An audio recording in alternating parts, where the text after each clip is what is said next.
नमस्कार मित्रांनो, स्वागत आहे तुमचं आसान भाषा मी या चॅनेलमध्ये. तर आज आपण अगेन नेक्स्ट क्वेश्चन सिरीज मधले प्रश्न पाहणार आहे डीसी सर्किट्सवरचे. ठीक आहे, तर हा प्रश्न तुमच्या स्क्रीनवर दिसतोय. The question is that the find out the Thevenin voltage across terminal A and B. ठीक आहे, हा जो टर्मिनल आहे हा क्वेश्चन आपल्याला एवढा दिलाय. ही डायग्राम आहे. ह्याच्यामध्ये 10 व्होल्टचा व्होल्टेज सोर्स आहे, तर 1 ओहमचा रेजिस्टन्स आहे, अगेन 1 ओहम रेजिस्टन्स, 10 व्होल्टचा व्होल्टेज सिरीज आहे. हा निगेटिव्ह आणि हा पॉझिटिव्ह टर्मिनल आहे.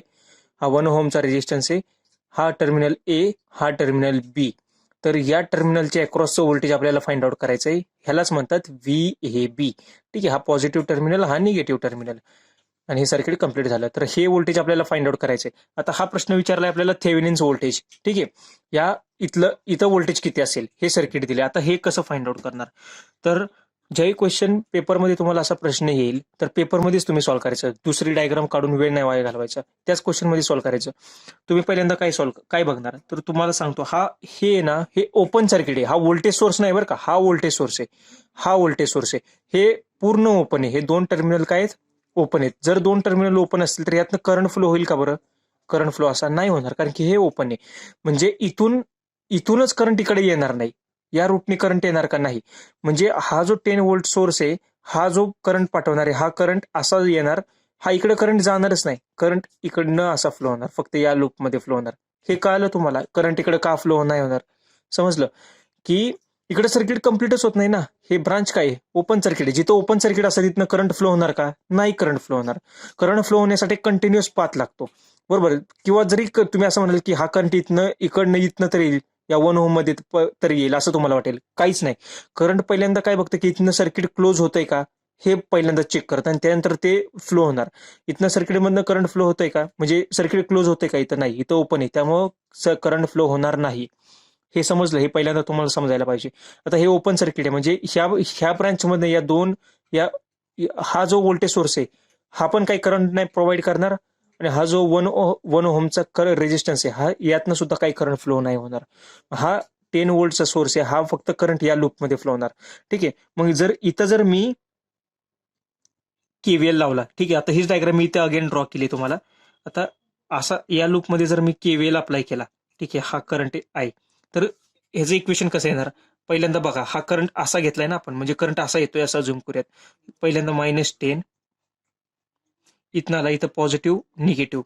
आता इथं पण मी पॉझिटिव्ह निगेटिव्ह असं कन्सिडर करतोय. ठीक आहे, एंटरिंग टर्मिनल मी करंटचा पॉझिटिव्ह धरलाय. परत करंट असा येतोय, परत हा इथं एंटर येतोय, म्हणून इथं एंटरिंग टर्मिनल मी पॉझिटिव्ह धरलाय, बरोबर. -10 प्लस या 1 ओहमच्या अक्रॉसचं व्होल्टेज काय? V is equals to I into R. ठीक आहे, हे म्हणजे आय म्हणजे करंट, ह्यातला करंट काय? I इंटू त्याचा रेजिस्टन्स किती? 1 इंटू 1 प्लस हा प्लस. ठीक आहे, हा प्लस, यातला करंट किती? I इंटू याचा रेजिस्टन्स 1 इज इक्वल्स टू 0. मग अगेन काय आलं? I आणि I, इथं काय आलं? 2I, हा -10 इकडे आला +10, I is equals to 5 amperes. ठीक आहे, इथला करंट किती आला? 5 एम्पियर्स करंट आला. जर हा 5 एम्पियर करंट आला तर इथलं व्होल्टेज किती झालं? 5 इंटू 1 म्हणजे 5 व्होल्ट्स.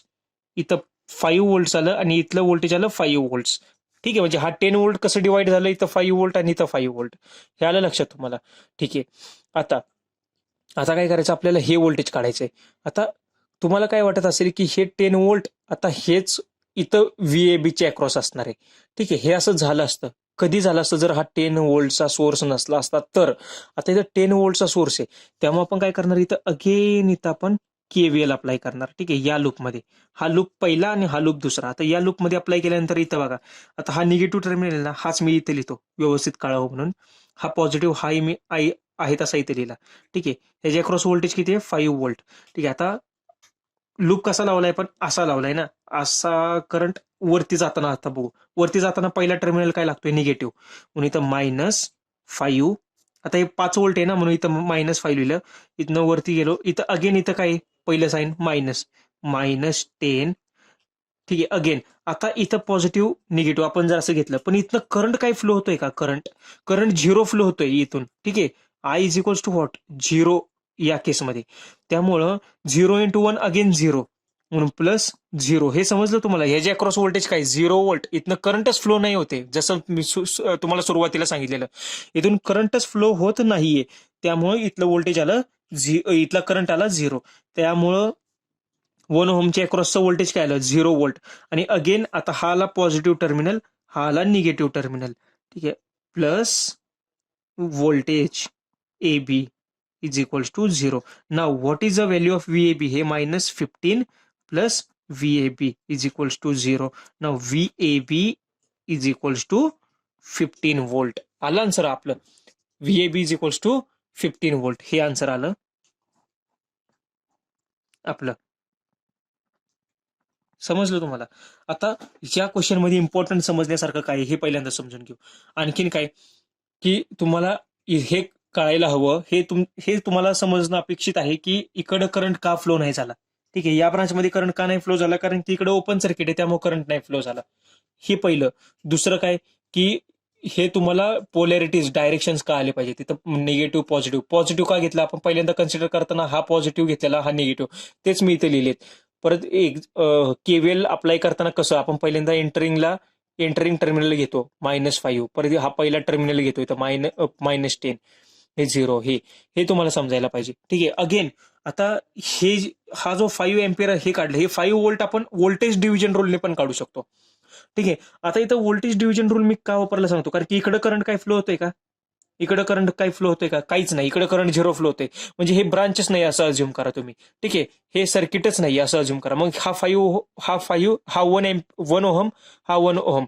इथं जर मी व्होल्टेज डिव्हिजन रूल अप्लाय केला, ठीक आहे, आता व्होल्टेज डिव्हिजन रूल नुसार आपल्याला हे जे अक्रॉसचं व्होल्टेज काढायचंय, तर ते कसं काढणार, हा रेजिस्टन्स ज्याच्या अक्रॉसचं व्होल्टेज काढायचं तो resistance 1 divided by total resistance, हा 1 ओहम आणि हा 1 ओहम, किती झालं 2 ओहम, 2 इंटू टोटल व्होल्टेज किती आलं 10 इज इक्वल्स टू 5 व्होल्ट. हे डायरेक्ट 1 स्टेप मध्ये आन्सर आलं 5 व्होल्ट. पण म्हणलं तुम्हाला समजणार नाही, कारण की इकडे तुम्ही परत म्हणणार, पण हे ऍक्च्युली हे जरी आता समजलं तर हे नेहमी नाही वापरू शकत. जर इथं करंट डिवाइड होत असेल, म्हणजे इकडे जर करंट जात असेल तर ही मेथड नाही वापरायची करंट व्होल्टेज डिव्हिजनची. आलं लक्षात. तर त्यावेळी केव्हीएल वगैरे वापरायचं, की आपण करंट प्रॉपर डिवाइड कसं होतोय ते बघायचं आणि त्यानुसार फाइंड आउट करायचं. ठीक आहे, तर हा क्वेश्चन होता. VAB आपला आन्सर आला 15. Option number B is the right answer, 15 volt. ठीक आहे, तर आता आपण नेक्स्ट क्वेश्चन बघूयात. Next question is what, calculate the value RL that will give maximum power. ठीक आहे, नावात आपल्याला काय सांगितलंय की calculate value of RL that will give maximum power. ठीक आहे, Pmax आपल्याला फाइंड आउट करायचंय. हा व्होल्टेज सोर्स जी पॉवर प्रोव्हाइड करणार आहे, त्यावेळी मॅक्सिमम पॉवर RL ला जाईल, त्यावेळी RL ची व्हॅल्यू काय असेल. ठीक आहे, ही व्हॅल्यू काढायची. म्हणजेच इनडायरेक्टली आपल्याला काय मॅक्सिमम पॉवर ट्रान्सफर थेरमचा हा क्वेश्चन आहे, आणि त्यावेळी आपल्याला हा RL काढायचा आहे. जसं मी तुम्हाला सांगितलं, मॅक्सिमम पॉवर ट्रान्सफर थेरम मध्ये आपण RL काढताना आपण काय करतो, व्होल्टेज सोर्सला शॉर्ट सर्किट करतो, करंट सोर्सला ओपन सर्किट करतो. आता मी काय केलं बघा, हे व्होल्टेज सोर्सला मी तर शॉर्ट सर्किट केलं. ठीक आहे, हे झालं काय शॉर्ट सर्किट, हे मी ते लिहिलं. आता हा 40 ओहम आहे तसा, 20 ओहम आहे तसा, आणि हा 60 ओहम आहे तसा. आता आपल्याला काय करायचंय, फक्त हे फाइंड आउट करायचंय, लोड रेजिस्टन्स किती हे आपल्याला काढायचंय. आता हे तुम्हाला हे तुम्ही बघू शकता, हा टर्मिनल आणि हा टर्मिनल, इथं लक्ष द्या. या 20 ओहमचा पॉईंट इथं कनेक्टेड आहे, 20 ओहमचा पॉईंट इथं कनेक्टेड आहे. अगेन 40 ओहमचा पण इथं कनेक्टेड आहे, 40 ओहमचा अगेन इथं कनेक्टेड आहे. म्हणजे काय, हे 40 ओहम आणि 20 ओहम हे काय झालं, पॅरलल कनेक्शन झालं. म्हणून 40 पॅरलल 20 हे सॉल्व्ह करा. हे काय येणार, 40 इंटू 20 डिवायडेड बाय 40 प्लस 20 60. मग ह्याचा आन्सर काय आलं बघा बरं, 3 हे आलं बरोबर. हे ओहम हे झालं फक्त. आता हा कसं झालं सर्किट, हे असं आणि हे असं, हे सर्किट आपलं कंप्लीट झालं. आता हा रेजिस्टन्स आहे 60चा आणि हा रेजिस्टन्स आहे 40 डिवायडेड बाय 3. आता मला सांगा, इथनं बघताना हे दोन रेजिस्टन्स कसे आहेत, हे दोन रेजिस्टन्स सिरीज मध्ये आहेत. मग या दोघांची काय होणार, बेरीज होणार. मग आता हे तुम्ही आता ऑप्शन्स मधनं पण तुम्ही इलिमिनेट करू शकता. हे आहे का आन्सर, नाहीये. 60 ओम आहे का, नाही, कारण की 60 पेक्षा जास्त असणार आहे, त्याच्यामध्ये हे काहीतरी ऍड होते. 100 एवढं तर नाहीये. हे किती येते, 10, 40/3 करा ना, 13 पॉईंट समथिंग काहीतरी येते. ठीक आहे, मग 60 plus 13.33 is equals to how many, 73.33 ohms. Option number C is a right answer. ठीक आहे. मॅक्सिमम पॉवर व्हॅल्यू कधी मिळेल बरं? ज्यावेळी लोड रेजिस्टन्स हा इक्विव्हॅलंट रेजिस्टन्स असतो त्यावेळी मिळेल. म्हणून load resistance is equals to equivalent resistance. हा इक्विव्हॅलंट रेजिस्टन्स कसा काढला आपण? 40 पॅरलल 20 आणि त्याच्यामध्ये प्लस 60 ऍड केलं म्हणजे आपल्याला मिळालं टोटल आर इक्विव्हॅलंट आणि तो आला 73.33 ओहम्स. तर मित्रांनो, हे 2 क्वेश्चन आपण आजच्या सिरीजमध्ये पाहिले की ज्याच्यामध्ये काय होतं, थेव्हिनिन्स व्होल्टेज आपण फाइंड आउट केलं, त्याचप्रमाणे आर एल ची व्हॅल्यू आपण फाइंड आउट केली. नेक्स्ट सिरीजमध्ये आपण आणखीन क्वेश्चन बघूयात. थँक्यू.